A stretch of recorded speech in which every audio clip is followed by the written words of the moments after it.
Breaking. Something has happened that nobody in Britain ever expected to witness. Prime Minister Keir Starmer has been publicly humiliated by King Charles III, turning what began as a quiet disagreement behind palace doors into a full-scale constitutional crisis that is now shaking the foundations of British democracy. The monarchy has drawn a clear line. The Prime Minister has crossed it, and the nation now stands at the edge of uncertainty. British politics like this one, and don't forget to like the video and subscribe to Dark Britain because more than 98% of viewers watch our content without hitting the follow button, even though subscribing is completely free. Stay with me because what I am about to reveal will change how you see the balance of power in Britain forever. It all started less than 24 hours ago inside Buckingham Palace during what was meant to be a routine briefing between the Crown and the Prime Minister, but witnesses say the atmosphere turned cold the moment Starmer entered the room. King Charles, usually calm and composed, appeared visibly stern, with a folder on the table marked Confidential Constitutional Conduct. According to insiders, it contained a transcript of Starmer's recent remarks, the same words that sparked outrage across the country when he claimed that the monarchy serves Parliament and not the other way around. The king had read every word, and this time he was not staying silent. Reports suggest the monarch looked Starmer directly in the eye and said, "You have forgotten that respect sustains this nation. Power without respect is not leadership, it is arrogance." Those in the room say Starmer's face drained of colour, and the silence that followed was crushing. For the first time in modern British history, a reigning monarch had openly rebuked a sitting Prime Minister, and within minutes, word of the confrontation began leaking through palace corridors. The Prime Minister had been challenged not by the opposition and not by the media, but by the King himself. By the time Starmer's car passed through the palace gates, reporters already sensed something seismic had taken place. Yet he refused to answer a single question as cameras flashed and his expression remained tight with his jaw locked. Just 1 hour later, a palace statement landed like a thunderclap, reading simply, "His Majesty believes that all branches of government must act with respect toward the institutions that bind this nation together." No names were mentioned and no direct accusation was made, but everyone knew exactly who the message was for. The king had spoken, and the entire country understood. Within minutes, headlines exploded across Britain as news outlets declared that King Charles had delivered a silent blow to Starmer and broken tradition by issuing a warning against political arrogance. Social media went into meltdown with hashtags like Crown v Commons and Starmer humiliated shooting to the top of trending lists everywhere. But it did not stop online. Inside Parliament, MPs were in uproar as some Labour members demanded that Starmer publicly apologise to the King to salvage what little credibility he had left, while others accused the palace of overstepping its role. The tension was electric, and veteran politicians quietly admitted they had not witnessed a standoff like this in their lifetime. One senior Labour figure reportedly told colleagues that if the King moved against them, the public would follow him, not Starmer, and signs suggest that shift is already underway. Polls taken just hours after the palace statement show public support for the monarchy soaring to record highs, while Starmer's approval rating has collapsed into freefall. 67% of voters now say he has lost control, and nearly half believe he should resign immediately. Even members of his own cabinet are beginning to distance themselves. When Chancellor Rachel Reeves was asked whether she supported Starmer's handling of the crisis, her response was just 2 words: no comment. Meanwhile, the King's calm composure is being praised as masterful, with constitutional experts calling it a textbook act of royal restraint. By saying so little, he has said everything. With every moment of silence from Buckingham Palace, Starmer appears smaller, angrier, and more unstable, while the monarch looks dignified and the Prime Minister looks desperate. As one palace insider put it bluntly, the King didn't need to raise his voice. He let the country do that for him. But this political earthquake was only beginning.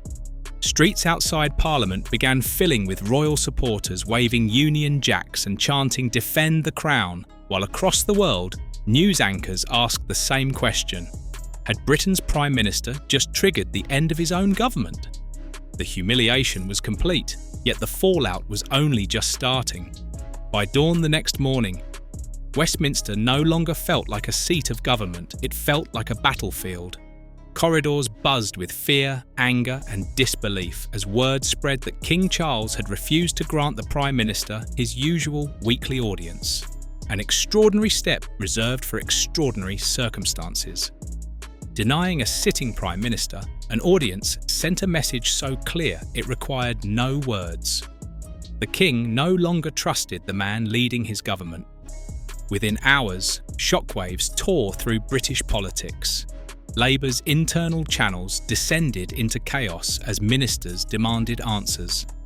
Some urged immediate reconciliation with the palace, while others argued Starmer had to stand his ground to defend parliamentary supremacy. Yet even in those frantic exchanges, one truth was undeniable. Starmer had lost control of his party, his message, and his authority.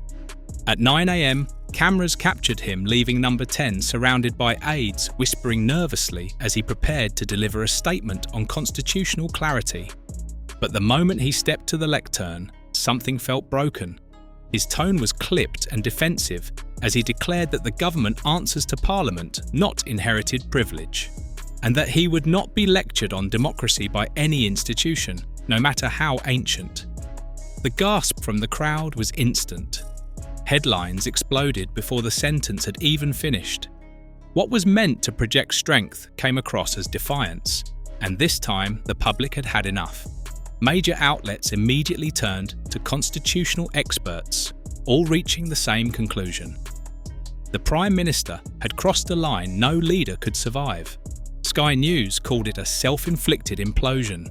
The Guardian described it as a speech that may end a career. Even BBC presenters struggled to hide their shock. Online, the backlash was relentless. Memes of Starmer standing before a Union Jack split down the middle flooded timelines, while hashtags like "Respect the Crown" and "Starmer Out" surged to the top. Even loyal Labour supporters began to turn, with one viral post capturing the mood perfectly. He's not fighting for democracy, he's fighting his own ego. Then came the leak that changed everything. Late that afternoon, internal Downing Street documents surfaced, allegedly revealing plans to modernise royal protocol by reducing the King's role in key constitutional processes. The draft proposals suggested limiting the monarch's discretion in ministerial appointments and scaling back traditional briefings. On paper, it looked like reform, but to the public, it looked like a coup, and opposition parties seized on it instantly. Conservative leader Kemi Badenoch called it the most dangerous assault on Britain's constitutional monarchy in living memory, while Nigel Farage went even further, accusing Starmer of trying to silence the throne and rewrite the nation's identity. By nightfall, thousands gathered outside Buckingham Palace, waving flags and chanting "Defend the Crown" under the cold November sky, with the crowd growing by the hour as pensioners, students, veterans and families stood united. Police struggled to control the swelling numbers as chants echoed through London, and similar scenes unfolded in Manchester, Liverpool and Glasgow. Britain had not witnessed royalist rallies like this since the Queen's coronation, and what began as a political dispute quickly became personal, a matter of pride and identity. Inside Number 10, panic gave way to despair as senior advisors begged Starmer to step back, to issue an apology, or at least offer a symbolic gesture of respect, but he refused. One insider later said he was furious, pacing the floor, insisting he would not bow to theatrics and believing he could outlast the outrage. What he failed to see was that the outrage had already turned into revolt. That night, Transport Secretary Louise Hay resigned live on television, saying she could not serve a government that undermined the dignity of the Crown.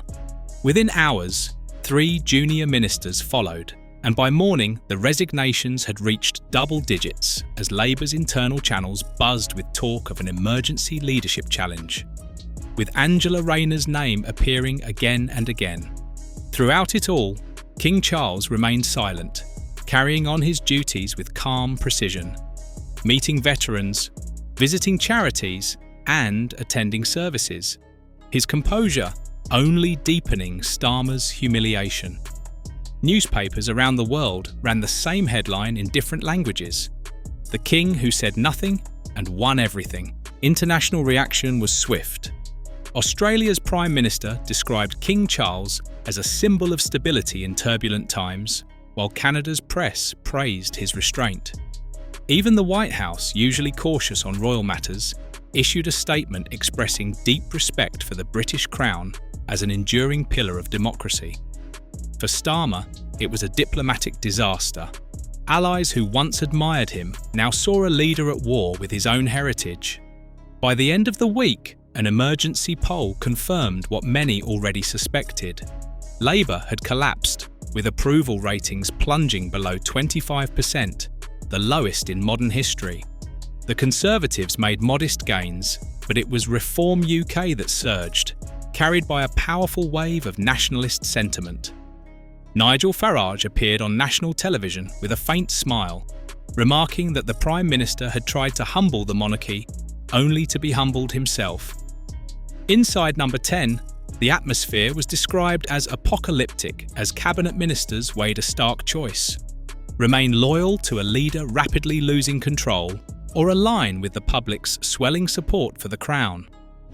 Meanwhile, King Charles continued his calm and deliberate schedule, making no speeches attacking Starmer and offering no political gestures, only quiet strength and dignity. In the end, his silence spoke louder than any statement,